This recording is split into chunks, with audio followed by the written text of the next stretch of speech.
Kamusta mga palangga? Papakita ko po ngayon sa inyo kung paano po ako magluto ng kabsalaham.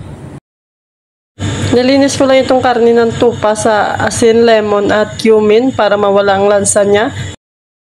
Nilagyan ko ito ng cumin powder, bawang at saka sibuyas, asin at paminta, dahon ng laurel at mainit na tubig. Pinakuluan ko lang ito ng 1 oras hanggang sa lumambot yung karne.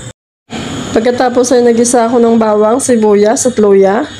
Pinagolden brown ko lang ito at nilagay yung kamatis.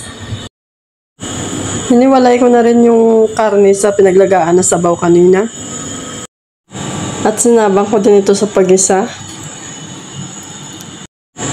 Nilagyan ko din ito ng turmeric, coriander, cumin, paprika, salt and pepper, at curry leaves. Naglagay din ako dito ng whole spices gaya ng black lemon, bay leaves, cardamom at star anise. Hinalo ko lang ito at nilagyan ng tomato paste at tubig at binuhos ko din dito yung pinaglagaan kanina, yung broth. Naglagay din ako dito ng 2 siling haba at nilaga ko ulit ito ng 30 minutes. After 30 minutes, tinanggal ko muna yung karne para ilagay ko mamaya sa taas.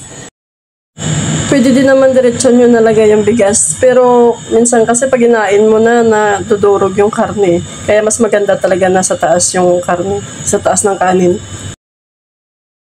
Nilagay ko na din dito yung basmati rice at sinain ko ito ng 10 minuto. At nang maluto na yung kanin, ipinatong ko lang dito yung laham.